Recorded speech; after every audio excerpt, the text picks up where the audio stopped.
Hey guys, this is your boy Marcus, and welcome back to Become a Legend, episode number 15. And I've not done this in an absolute age because I just never had the time really to commentate over 10 minutes of footage, which is really weird because I've been trying to, of course, expand my channel. But anyway, usually you want a demo low, you want some Master League, but no one really asks for Become a Legend. But I'm gonna bring you some because I actually like making Become a Legend. But anyway. We are at Swansea right now, as you probably can't tell because this is a Scotland match. It's Scotland versus USA, and if I can remember correctly, this match I absolutely dominated the USA backline. So in the 10th minute of the match, I'd get to the edge of the corner, I get it back eventually from the edge of the box, get a shot away, and look at that for a nice finish. Past, I think it's Brad Guzan, and I go off to celebrate, and it just is a normal celebration, and I was like, where is the little Spanish archer celebration? But oh well, I'm not really that particularly bothered for it. In the 23rd minute here, I get the ball, get a shot away. Brad Guzman makes a pretty good save, to be fair. But I was sort of just reading the game, and eventually throws it out straight to me, and I just chip him from the edge of the box. Now, that's my first chip. Chip, city bitch. Anyway, chips. And I do the Spanish archer celebration. I've scored 2 goals for Scotland now. I mean, it was a really nice chip, to be fair. I mean, look at this. It's a great little bit of control for me. A nice little chip over the goalkeeper into the bottom corner. I mean, what does the game expect? Just passing it straight to me. I can't really stop myself from doing that. I mean, to be fair. Anyway, nice little slow motion replay of me doing the Spanish archer celebration. But anyway, came into the 28th minute here, and it sometimes a foul. I'm not really sure how. And Stuart Holden ends up taking the free kick, and it's a really good free kick right into the top corner. Nothing, I think it's Alan McGregor to do about it. And I know that you want me to swap the camera angle, but I can't do that for the next 2 episodes. I've already recorded up to the January transfer window, and once I get to there, then I'll swap it and I'll try it out for a bit. And if I don't like it, then I'll change it back. And if I can't score goals in it, then I'll change it back because it's all about scoring goals really. But at halftime, it's 2-1 at the halftime score. And I mean, like I was saying, I wasn't dominating, but I mean, 8 shots, 6 on target from Scotland. That's pretty impressive for a team which is known as being not that good. But then again, we did qualify for the World Cup, which is quite impressive as well. But in the 61st minute here, I end up just pushing, I think it's, not really sure, I think some guy called Cameron off the ball. A nice little finish into the top corner with the finesse button. And I score a goal, so I score a hat-trick, and literally just after the start of the second half, 50 odd minutes on the clock. And in the 65th minute here, I skin, I think it's, I think it might have been Tyrone Mayers or someone, I'm not really sure. I just continue my run into the box after passing it out wide. I cross for it, ask for it, get across it, get my head on it, score my 4th goal of the game. So I'm like, 4 goals, Scotland have scored 4, I've scored 4. That's quite impressive for me really, to score so many goals on a regular basis. And then the 83rd minute, a little bit nice to skill, I think it's from James Forrest. He ends up getting a free kick right there, like literally, it's like more or less from the corner flag. No yellow card was given in the 84th minute. I just move a little bit forward towards near post, I move back a little bit, move forward again, and I get my head in it again, and I score my 5th goal of the game. So I've scored 5 goals in this 5-1 friendly match against the United States, and I was pretty impressed with that. I mean, 5 goals, it's good, I mean, but it shows that my form is better internationally than it is in terms of domestic, and I'd love to have a better domestic form, but I can't. It's not really down to me, it's down to the players. But it shows that maybe the Scotland squad's actually better than the Swansea squad, which I don't think is really true, but anyway, can't really change that. But as you can see, 5 on final score, 15 shots, 11 on target, 53 possession, 82 ball completion percentage passing, and look at that, 8.0 rating. I'm man of the match. And as you see, I remember we had 15 shots, 11 on target. I had 12 of them, 9 of them were on target. So only 2 shots came from different people of them being on target, which is really. It's bad for the Scotland national team overall, but for me, it's a very good stat. I've had 18 passes, 14 were made, fouls 1 for 1, interceptions 1, and time on pitch 90 minutes, 40 touches and 202 meters dribbled. I mean, like, I'm 18, so at the current moment, so hoping at least to even get the Scotland captaincy, maybe at a very young age, which I think would be quite cool. But burden of captaincy always changes the player. That's what they always talk about. I mean, they always talked about Tony Adams getting at a very young age. It didn't really change him really, but I mean, some players it does. Like, for example, Vermaelen is captain at Arsenal in real life, and he's feeling it a bit, and his form drastically dropped after he became captain. So it might have some sort of thing on my game, but I don't really care, because once I'm captain, I'll just score more goals, because that's how I always play. But anyway, the actual first game of the episode in terms of my Swansea game I was actually playing against Manchester City at the Etihad Stadium. This has been the biggest stadium I've actually played at in my whole career so far, and I was hoping to at least get a good feeling of the game. I mean, you can't really go wrong. It is against a difficult opposition, but anything's possible. So in the 12th minute match, they pass it back, and the guy actually clears it off the line, and I was just like, holy crap, Man City are amazing. But I mean, like, I couldn't get past Julian Lescott or I think it was Stasic or maybe Company, whoever it was playing at the back. I just couldn't get past him. It was just absolutely ridiculous. But at halftime, it's only 0-0, and I was like, right, it's 0-0. We've not had that many chances. They've not had that, or they've had a lot more chances than we have. We even had one shot, one on target. They've had 5 for 2, and they've been dominating us in terms of possession. But we got a chance here. We can maybe bring it back. Not even bring it back. We can even go on and win. But do we win? Well, you'll find out. But yeah, this series has been doing alright. It's not really been asked for, to be fair. I mean, here I get a shot away and I end up actually hitting the post. How unfortunate for me, goes back into Joe Hart's hand. This is in the 82nd minute.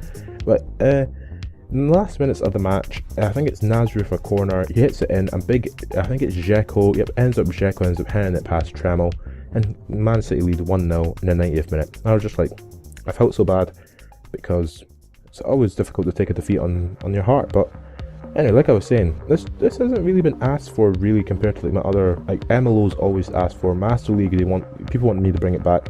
I'll bring it back eventually. I'll probably make a video about it very soon, about what team I should actually pick, because of course I want to pick one of the lower base teams and then make them like a rise to glory. But at the current moment, I'm not really sure if I'll change it with either a Marcus Rain or if it'll be someone else. But anyway, Dzeko's man of the match. He did actually start the game. There was only 2 shots, 1 on target from me, which is quite poor.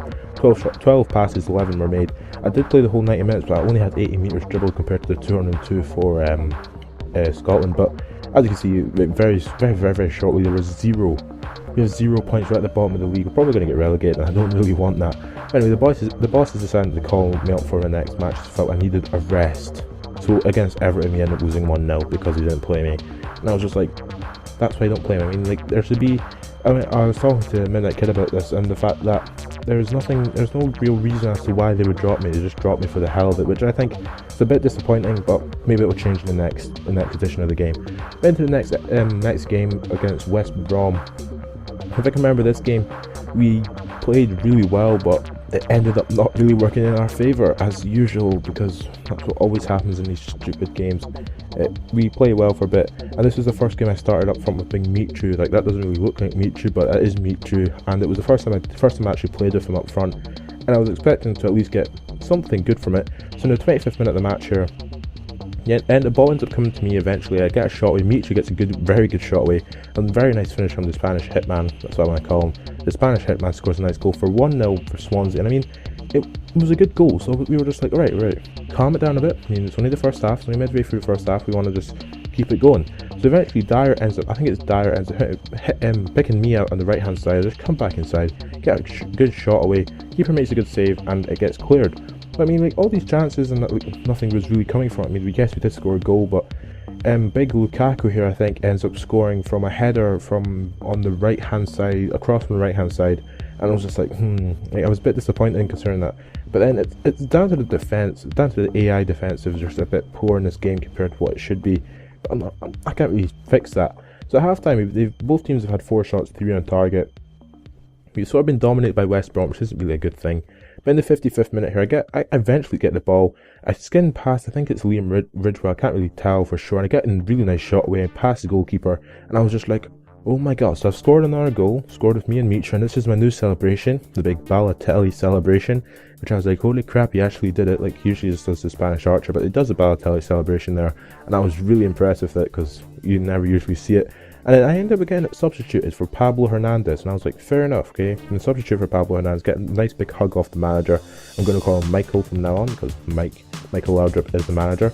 But then after substituting me, I think it's Graham Dorrans ends up actually scoring, and I was like, like 2-2. Are we going to at least get a point from this game, or are we going to end up losing another game?